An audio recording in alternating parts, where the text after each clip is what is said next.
All right, next in a little series of things that we might do is I'm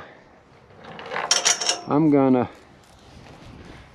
do some dog working thoughts. Now, I'm not a dog expert. I've had dogs all my life. I really like them, and I have a lot of trouble with them, and I have a lot of success with them. And I tell you, the first thing that you need to know about working dogs is the reason I don't carry a concealed carry is because you should never pack a gun when you're working with dogs, because there will be times when you might shoot them. So Red, it's a good thing I don't. So I got Red today. Red's a hanging tree cow dog, came from Charlie Trayer. And Red probably was better when I got him than he is now, because Charlie was working with him, and Charlie uses collar, and I have no problem with that, except I'm just not, I'm always have all my dogs with me, and I just don't, the collar doesn't work for me. Now I might put it on one to fix something. This is a pup of Red's here, out of Red and Spur, two dogs we got from Charlie Trayer, and this pup doesn't have much interest in working stock. The other dogs are all going when they shouldn't, so I let him out of the kennel this morning just to let him. So now come here, Red.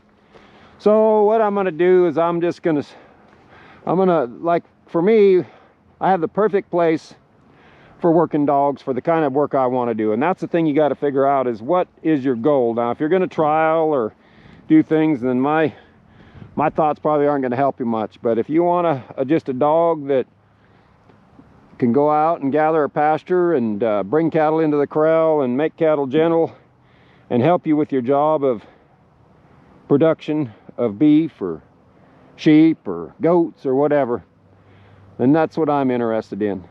And that's why I have my cows, to help my horses and to help my dogs.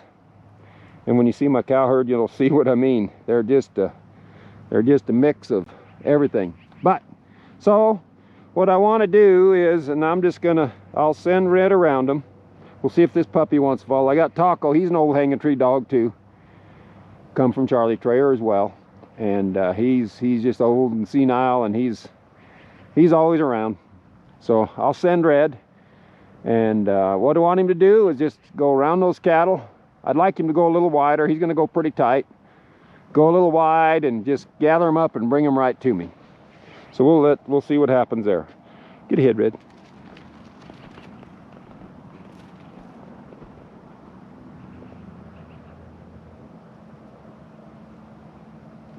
Now I'll try to use as few commands as possible. Now here I'm just going to stop Red and push him back. My hands are there, Red. Get back. And I'll just push him back. I'd rather not be able to have to say get back. I'd rather just be able to step forward and send him back. Now I'm going to get a stick here, because this bull will hook me if I don't. But here I'm using my hands to push Red back. Now when Red's by himself, he does fine. When I usually work 2 or 3 dogs at a time. And what happens then is Red, he doesn't like that, and he just quits and comes up by me and lets the other dogs do the work. So here I'll just push him back. Ah-cha-cha! Hey, Red, get back. And I just have to remind him to get back sometimes. Now this lead cow here, she understands the gig.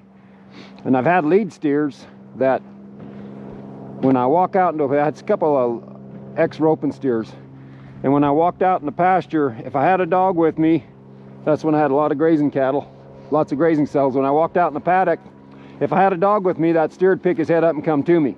He knew that I was going to send the dogs and gather him, and then all the cattle would come with him.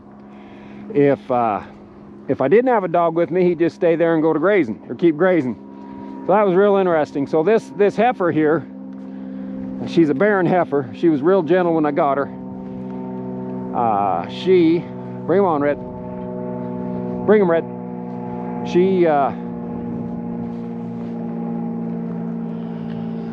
She just knows to be with me. So anyway, trying to find my stick.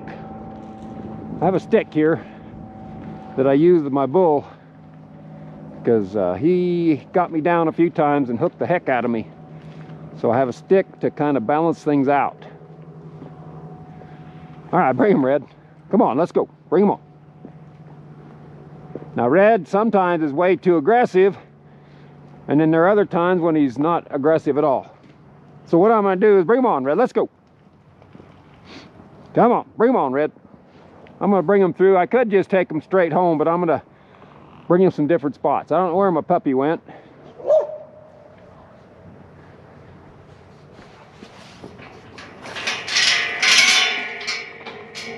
All right, now we got a little action going here.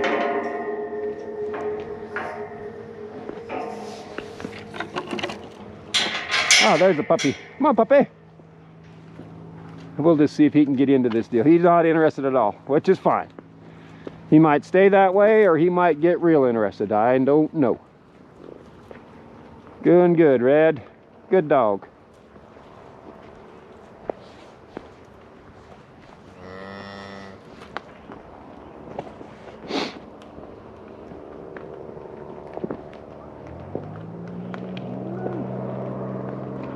So now, if you're in a big hurry, we can speed them up. But if we're trying to graze cattle like a grass deal, this is just right. Like, these cattle aren't stressed at all. They're just walking along like they're gonna go get a drink, which they're probably gonna do right now. So that's pretty nice. And a lot of people that, see, it's real interesting. Some people really like dogs, and some people don't like dogs, but maybe they haven't seen dogs work without a whole lot of pressure. So that, oh, there's my stick.